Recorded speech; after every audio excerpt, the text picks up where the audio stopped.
The following is a segment from our hour-long PL Voices Clinical Recommendations webinar held on December 11, 2013, and discusses new American College of Cardiology and American Heart Association guidelines for treatment of cholesterol and the assessment of cardiovascular risk. This one is led by session moderator and PL editor Dr. Sherri Boehringer. You'll hear the voices of Drs. Steve Nissen, Doug Paauw, and Craig Williams. You'll also hear the voices of cardiologists and contributing authors to the new guidelines, Drs. Neil Stone and Donald Lloyd-Jones. And I'm delighted to say that we are joined by two of the cholesterol guideline authors today. Those are Drs. Neil Stone and Donald Lloyd-Jones, both from Feinberg School of Medicine in Chicago. And we're also joined by Steve Nissen, a cardiologist from Cleveland Clinic, and as well as Craig Williams from Oregon Health Sciences University. So welcome to you all. Before we get started, I wanted to talk just a little bit about one of the big changes that we've seen in the guidelines, and that is we've all heard we will no longer be aiming for those specific LDL targets. I think that we're all used to going for an LDL target of less than 100 in a lot of patients, but we're not going to do that anymore. So Dr. Stone, I'm wondering if you can get us started by telling us what the rationale is behind this change. Thanks very much. It's really a pleasure to talk. Our new guidelines sought to align our recommendations as close to the evidence as possible, so we were only allowed to look at papers chosen by an independent group that were rated for quality. And two of our questions were, what was the evidence that LDL or even non-HDL goals should be used as targets in order to guide therapy? And frankly, we couldn't find evidence for any number, not 90, not 100, not 70. Instead, we found strong evidence for the intensity of therapy that worked. Our guidelines are about proven therapy, and the most proven therapy after this enormous task of reviewing thousands of articles was that they were statins. Many large-scale studies have shown in randomized controlled trials where they were compared against placebo that statins over a wide range of LDLs reduced the risk of heart attack and stroke, and in many cases even improved total mortality. So the new focus is not on a specific LDL target. It's on using statins designed to lower LDL in concert with an optimal heart-healthy lifestyle. Okay, well thanks Dr. Stone for that explanation. And turning to you now, Dr. Nissen, I know you've had some concerns about this particular recommendation or this change in focus. Can you tell us what those are? There are a couple of them. First of all, by and large, this first section of your report today is actually pretty much everybody agrees about. An example would be anybody in a secondary prevention population certainly ought to be treated. People with diabetes ought to be treated. But the elimination of the targets is controversial. And it's controversial partly because we've had 20, 25 years where we've told people to treat the goal. Patients have come to know what their levels were recommended. Doctors have used this as a way to motivate patients. And so it's a pretty big shift. I called it a tectonic shift in thinking. I understand the source of the evidence, but I also have some concerns about the extent to which it may produce some confusion amongst practitioners and amongst patients. And it also is an issue about what do you do with the patient who you put on a statin whose LDL is still very high? Do you add additional therapies and why? Okay, those are great questions. And Dr. Stone, I'm going to have you reply in just a moment. But first, I wanted, Doug, as a primary provider, what are your thoughts about this shift from looking at LDL goals to just specific doses? Do you think that this will be a challenge for you in your practice? One of my concerns is with the side effects of statins and with the going to the highest dose. I think the risk is higher when you start with a higher dose of the people getting myalgias and myopathy, and especially the myalgias. And as a primary care provider, I have a lot of patients that desperately need statins who have bad outcome with symptoms, and then it's a lot more energy to try to get them back on the drug. So one of my concerns is making sure that the therapy is successful by getting it into the patient. And so that was one of the things that struck me was when you go with a dose, just start the person on a higher dose of a potent statin, that may be an issue. Okay, Dr. Stone, can you reply to that? Your thoughts I on would that? like to. I would like to. We were struck by very little press on Figure 4. Figure 4 in our guideline that we thought we'd put a lot of time and thought into says there needs to be a patient or clinician-patient discussion before any statin prescription is written, in primary prevention especially. And we felt that was key. This is where the physician judges the total risk picture, including other ASCVD risk factors, the predilection of the patient to have risk factors. Is there a prior history?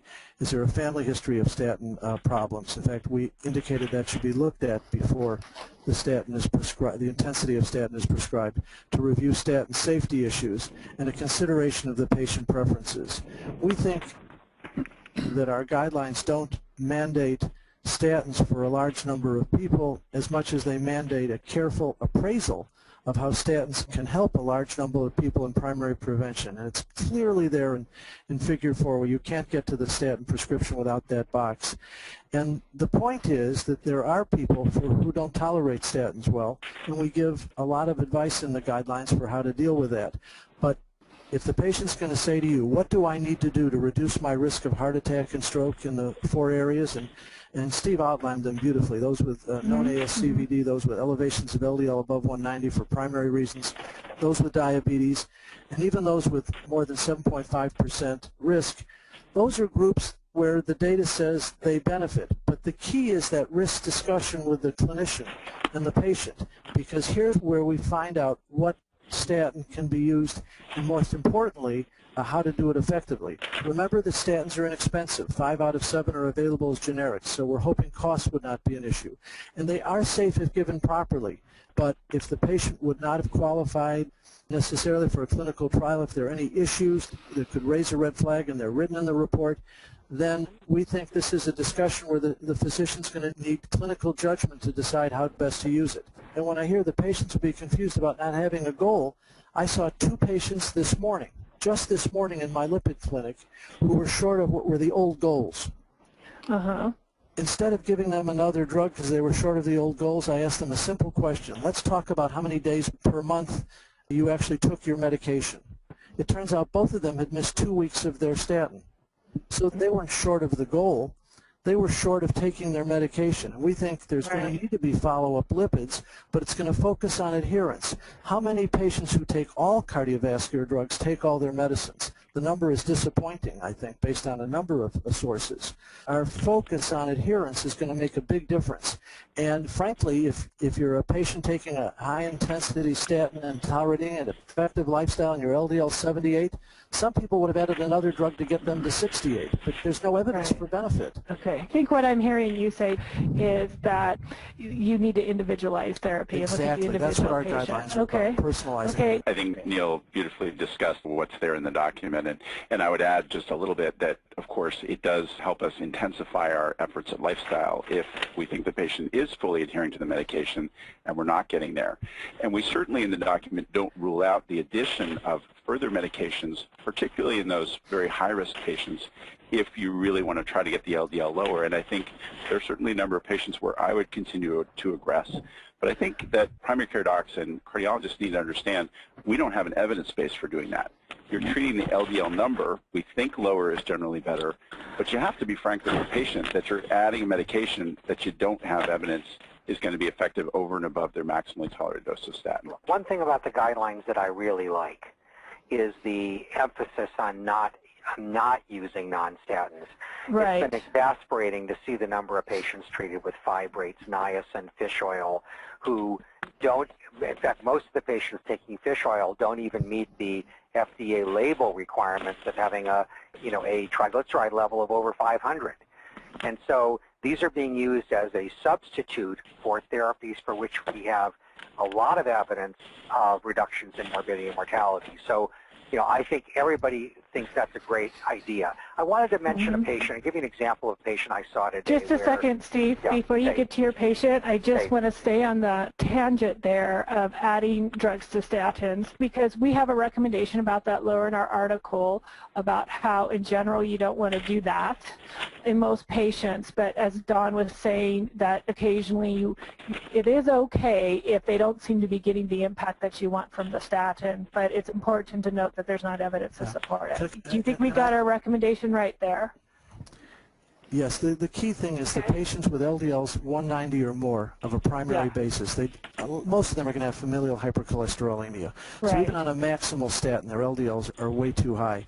And what we've said in those cases is that getting the LDL lower with non-statin therapy is not unreasonable, but as Don said, you have to realize that now you're not in the strong evidence base, and you want to try to use those therapies that were shown in other randomized trials to make a difference on their own. You know, Sherri, these are all very valid points being brought up, and we had a chance to host Neil Stone for Grand Rounds a couple weeks before these guidelines came out, and I said at the time he was visiting, they're really hyper-evidence based. This very much is what the evidence is, but everyone on this call accepts that LDL is still a driver of atherosclerosis, and we all have some LDL number in mind that for our high-risk patients, if they don't get there with the highest tolerated dose of statin, we're still be willing to look at other therapies. And I think that's true for Dr. Lloyd-Jones and Dr. Stone, but we don't have the evidence base to put that in guidelines. It's a reality. Okay. Let me just follow that up and just say quickly, we actually have a footnote that says for those on statin therapy, in those trials of intensive therapy where the best results were seen, LDL cholesterol was generally less than 100.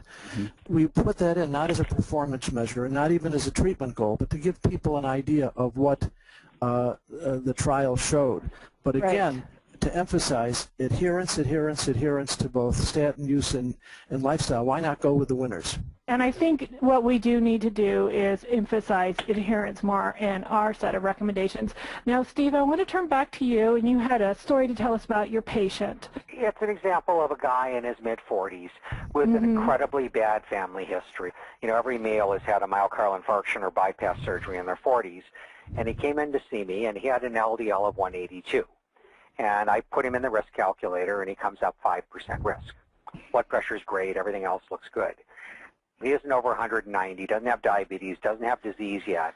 I can tell you I treated him with maximally intensive statins. And so it's important for the listeners and for your document to make certain people understand that these guidelines are just guidelines, that there are lots of people that fall through the cracks that absolutely should be treated. And I think you won't find very many people that would not give a guy with a LDL of 182 and an incredibly bad family history a statin at age 44. Yeah, Dr. Stone and I would treat that patient all day long, I assure you. And if you read the guidelines, it says once you've done the risk calculator, that's the start. And then there are 6 things we list that you must consider in the risk discussion, if present, as important modifiers that you should really look at in order to determine whether you might still put a patient on statin. After the risk calculation, the treatment decision has to be colored by if they have an LDL over 160, if they have a family history of premature cardiovascular disease, if they have a high predicted lifetime risk, if you have it, if they have a high CRP level, or if you have it or want to do it, perform a coronary calcium score or an ankle brachial index. Those 6 factors should be considered in the risk discussion, and this guy qualifies on at least 2 of them, and I can assure you that the guidelines and Dr. Stone and I would both treat that patient as well. Okay, thanks for your thoughts on that. Now, I do want to talk about the threshold a little bit because Steve alluded to it a little bit as well as you and the other factors involved. And particularly I'm talking about for those primary prevention patients where the kind of that cutoff in most patients would be about 7.5%. And that seems like a little bit of a shift from prior guidelines that looked at a cutoff of 20% for patients clearly needing a statin. So my question is, and Dawn, why don't you take this one? Can you tell us, and I know the risk calculators aren't exactly the same on how they define that threshold, but tell us how that 7.5% number was selected. Sure. So a risk calculator can never dictate a treatment threshold. The treatment thresholds that you see in the cholesterol guideline were actually discovered through very careful analysis of the pure primary prevention trials with statins, where we found that there was actually demonstrable net clinical benefit down to a predicted 10-year risk of 5%. But because of a number of issues, including the fact that it's possible that any risk calculator can overpredict risk, and that at 5% you're getting close to a margin where the potential for side effects may be approaching the same as the net benefit in reducing heart attacks and strokes, we moved that back to the 7.5% threshold where there's clear net clinical benefit to introducing a statin for that individual if it's clinically appropriate. Okay, so in our second article, we talk a bit about that, and we say this is the point where the cardiovascular benefits of statins seem to outweigh the risk of side effects in most patients. So you would agree with that? Absolutely. Okay, great. So that 7.5% number, that makes sense. But the 20% number, like, where did that come from? Why has there been such a big change? Was that number too high? Well, I think that in the 12 years since ATP3, we certainly have substantially more evidence, particularly in the primary prevention realm, that statins are clinically effective and cost-effective at much lower predicted risk levels than the old 20%. And as you pointed out, that was 20% for just hard coronary events. Right. 20% was awfully high, and we have demonstrable benefit at much lower risk levels. And Neil was on ATP3. I think he'd be the first to say that the 20% level was a relatively arbitrary selection. This time we actually went in and quantified using the clinical trial data available itself to say where were we seeing that net clinical benefit, and that's where we ended up at the 7.5% level. Okay, great. And that explains that very well. Thank you so much. Now, I do need to turn to Jill. Jill, we've have audience questions coming in like crazy. Can we get to some of those? Yep, there is a flood of them. Okay, here's the first one. Based on the new guidelines, I think many of my patients aren't on the right intensity of a statin. They're probably on too low a dose. What should I do with these patients, especially if their LDL is already less than 100? And Dr. Stone, can you take that question? That's a great question. So the benefit was seen over a wide range of LDLs of statin therapy. It's one of the harder concepts to deal with, the idea of risk reduction.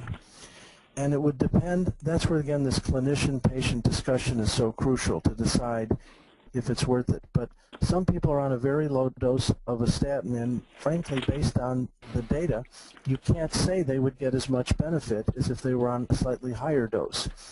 But that may need to be made on an individual basis. If there's a strong concern over statin side effects, you may, for example, leave a person instead of, if they had a secondary prevention, they were on a Torva 80 and you're worried about, and they were just on a Torva 40, in our guidelines that would be okay. But if they're just getting a Torvastatin 10 in secondary prevention, then we would ask ourselves, do we really want to take advantage of some of those benefits? So I can't give a hard and fast answer. Our guidelines are designed to inform clinical judgment, not replace it. The clinician needs to know what the data shows where the best benefit is, and then how close you get to the benefit will depend on that. But can I modify that question a little bit? What if the statin that they're on in that scenario is simvastatin 40, which is a pretty popular workhouse dose for us, and their LDL is 90, but by the guidelines they're not on the high intensity. Make it 70. Okay, yeah, make it in the 70s. Steve, I saw such a patient last week. That's a great question. Okay. So the point is the patient was on simvastatin 40 and his LDL was 70, and of course you want to make sure he doesn't have a real high triglyceride, low HDL, so he's got a lot of small dense LDL particles, and so his risk is probably a lot higher actually. But the point is, his LDL was 70, and I had a frank discussion. I said, under the new guidelines, you would have been given a Torva 40. Right. We can switch. That will give you a better benefit. But you've tolerated the Simva 40. You're doing well in every respect, and you're doing perfectly on diet. This is why the patient-physician discussion is crucial. The patient said, I'd rather stay where I am. I'm tolerating it. So it's not that he's against the guidelines. It's just that he's making a value judgment. Okay, and I think, again, this just emphasizes the point that you need to individualize therapy for each and every patient. Absolutely. I think realize, too, Sherri, that not everything in that table is, I wouldn't consider it the same. I don't necessarily think being on Prava 40 is the same, or Rasuva 5 is necessarily the same as Simva 40 when you look at the evidence base. Yeah, these are actually from the guidelines. Yeah, no, I know. But but again, I mean, this is, again, part of the problem here is that this was an effort to make it simple. And simple can be good or simple can be bad. One of the things I need to say that I want to put on the table is that I think there was a political mistake made here in not putting these things out for a period of public comment first. The controversy that arose in large part because all of a sudden we completely changed what we were telling people. And I think when you do that, it's very smart, as the Preventive Services Task Force does, to put the guidelines out for a public comment period, allow there to be an opportunity for people to think about it a little bit and get them explained, and then finalize them later. And I think it's led to a lot of confusion, and I wish that they had not been done in the kind of ultra secrecy that they were done in, which I think contributed to the pushback. Okay, what I need to do could now, I respond Neil, to that? yes, absolutely. Can I just respond briefly? Yes, So yes. Steve's a very wise man and always makes good comments. But Steve, I have to tell you, our guidelines were reviewed multiple times at multiple stages by large numbers of reviewers, both from NIH and then when they went to ACC and AHA. There was no secrecy here. Indeed, we presented exactly what we were going to do 2 years ago at the American Heart Association scientific sessions. So the fact that they would be more evidence-based, the fact of how we actually did it, was obvious to many people exactly what kind of guideline would happen when you looked at the questions we asked. But what I think is great about a show like this is we need to have more people really finding out what's in our guidelines. I think the more people get to realize what's actually in the guidelines, to see how physician judgment is going to be very important. The person said here that not all the statins in the moderate intensity group are the same. Well, we didn't say they're the same in terms of a lot of things. We said they lower LDL in the 30 to 50% range. Right. This is where physician judgment is going to be so important. And Okay. therefore, Steve's comments are good. We need to talk about it more. We do. Sherri? And Joe, I'm going to let you talk for 30 seconds because I got to move on. Go ahead, Joe, real quick. From a primary care perspective, I think these were good, informed guidelines.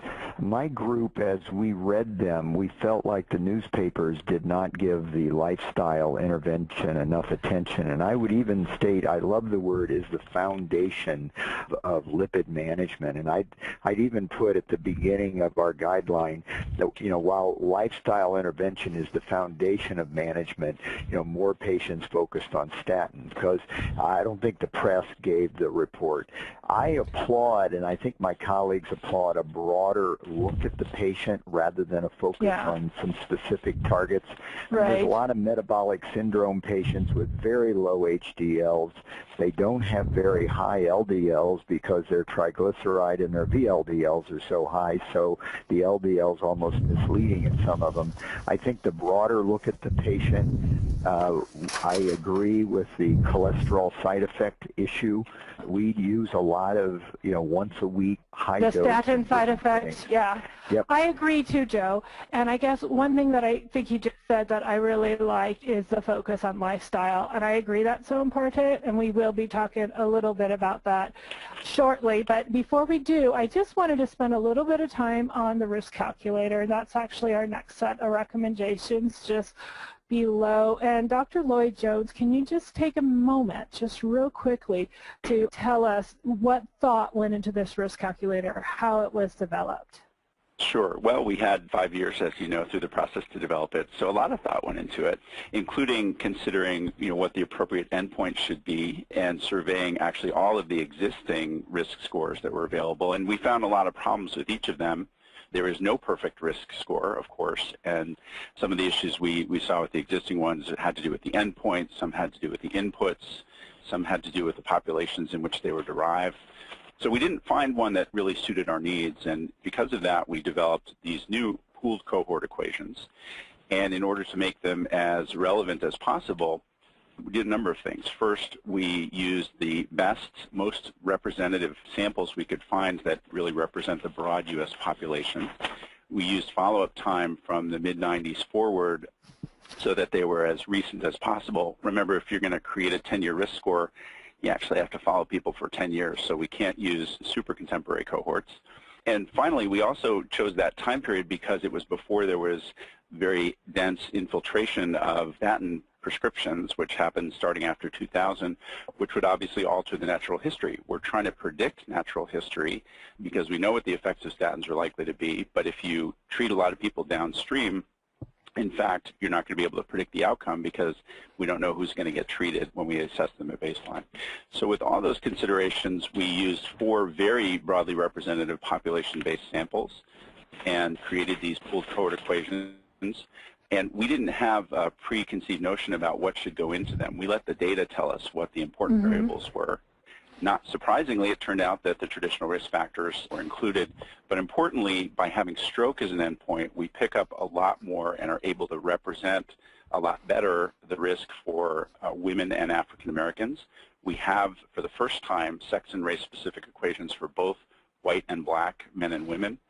And these equations are doing exactly what we asked them to do, and I think, as we've said, they're a really nice starting point for the risk discussion that Neil mentioned, because we know doctors and patients do a terrible job of estimating absolute risk just by eyeball. They do a terrible job, and so you need a tool to get you in the ballpark and get you started, and then you color it with those other factors that we mentioned.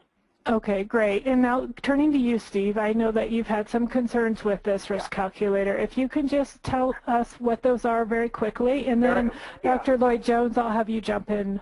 Yeah, well, clearly there are problems with the risk calculator, and I think if you spend a little bit of time with it, you find that out very quickly. You start putting sample patients in, you get some very odd results. One of my fellows came to me yesterday with one where the lifetime risk on this patient who had a blood pressure of 118 was 5%. If their blood pressure then went to 120, their risk lifetime went from 5% to 36%. And that clearly can't be right. And so the behavior of the risk calculator is very odd in certain circumstances. The mistake here, in my opinion, was not publishing the risk calculator in a peer-reviewed journal to allow it to be vetted publicly, have other people test it. I know the group thinks that they got it right, but that's why we publish these things. Framingham, when it was used, had been around for a long time, had been tested by others. And I think as time goes on, this risk calculator will have to be redone. Dr. Ridker, as I think everybody knows, believes that it overestimates risk substantially. Whether he's right or wrong, the way to have avoided that problem was to get it out there in a peer-reviewed publication before it became something that would be affecting the treatment of tens of millions of Americans. I guess the way I've been thinking about this risk calculator, and I've thought about it a lot, is that I don't think that there's a perfect risk calculator out there, and this to me is a place to start. And then you're still thinking about your patient. Dr. Lloyd-Jones, would you agree with that? I think absolutely this is the place to start, and I think there are a couple issues. As we said, and in fact the lifetime risk data are published and peer-reviewed back in 2006, those are stratified risk equations for younger individuals, and so you get jumps when you put in small changes sometimes if you're at a boundary of the stratifications. That's supposed to be a framing issue. It's not supposed to indicate super precision. Going from 118 to 120 is in fact one of those boundary conditions where on average, the group with pre-hypertension has a higher lifetime risk than the group with optimal blood pressure levels in your example. In 2001, the Framingham equations were adopted and adapted for the ATP3, but they'd only been around for 3 years, in fact. So they weren't actually all that well vetted and tested, and that only came much later. The issue with the pooled cohort equations has come up, this suggestion that they overestimate risk. I think is confusing to me, I'd have to say, because if you plug the same numbers, let's say for this example of 60-year-old men all being over 7.5%, well, of course they are. I mean, if you plug those numbers into the old Framingham risk calculator, you get even higher risk estimates. And remember, 1 in 3 of us will die of a preventable or postponable cardiovascular event. More than 50% of us are going to have a major vascular event before we die. Somebody has to be at risk, and of course it turns out older people are at risk. So using this as a starting point, then you have to personalize and individualize.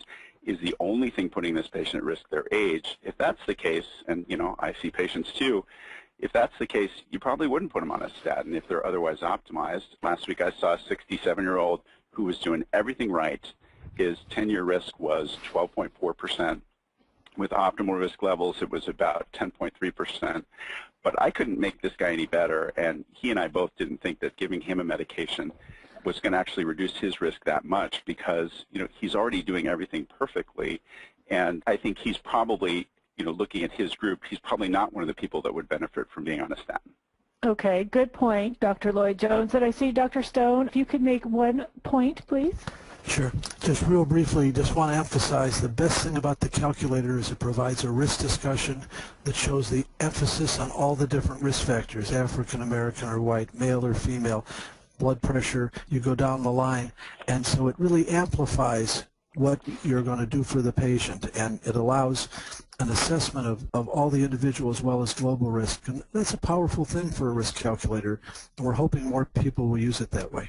Okay, and before we end, we've actually got a little over of the time we had, but this is such an important conversation, and I do want to get two more real quick questions, practical questions that are coming up.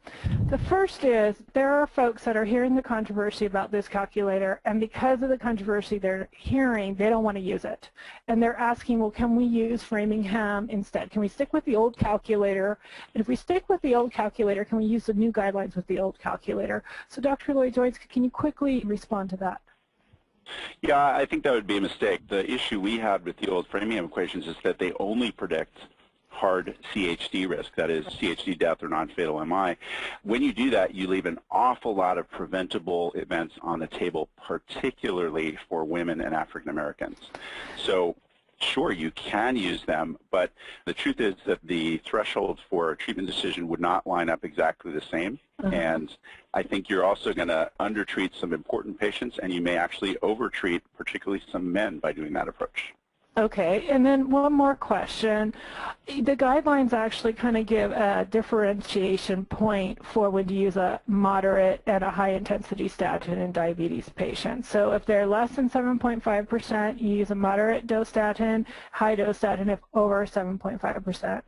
If somebody didn't want to use the calculator, would there be any rule of thumb they could use to decide if somebody needs a high-intensity statin, like if they had a diabetes and hypertension, would that kind of push them over? Or is there any way that we could give them a tip to use? So it turns out that certainly above age 50, pretty much any diabetic is going to have a 10-year risk over 7.5%. Okay. In the 40s, it will be more variable, and it will depend more on the attendant comorbid risk factors. White women would tend to need a lot more risk factors in the 40s to get over that 7.5% potentially eligible threshold, whereas generally men and African-American women don't need a lot extra to get over that, so that might be a useful rule of thumb. And this might be a variation on that, Donald, but what about using it, so for someone who only tolerates the low dose, using a statin-treated cholesterol value in the calculator? Good idea. This is a wonderful question. Yeah. Do not do. So that's what I call reverse epidemiology. These are designed to predict prospective risk. You can't plug in a treated number and get the expected benefit from it. Thank you so much. Just do not do. Yeah. I'm so glad. We are going to make sure we put that in our article. If somebody's on a statin, you can't use the calculator, right? Right. You could use their pre-treatment levels to understand, whether that decision was appropriate, but you should not use their on-treatment levels. All right, now, blood pressure is a different story, as you know, because the treatment variable is in the equation. Is that you can't do that because for blood pressure you have a treated value and then say yes or no treated, but with statins, there's not the evidence base to be able to do that with a calculator?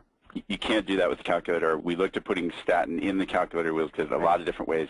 It doesn't work, and part of that's the biology, the way statins work, I suspect, and part of that is it just doesn't play out. The benefit from statin you can estimate based on the clinical trial data. You shouldn't try to force the calculator to do that.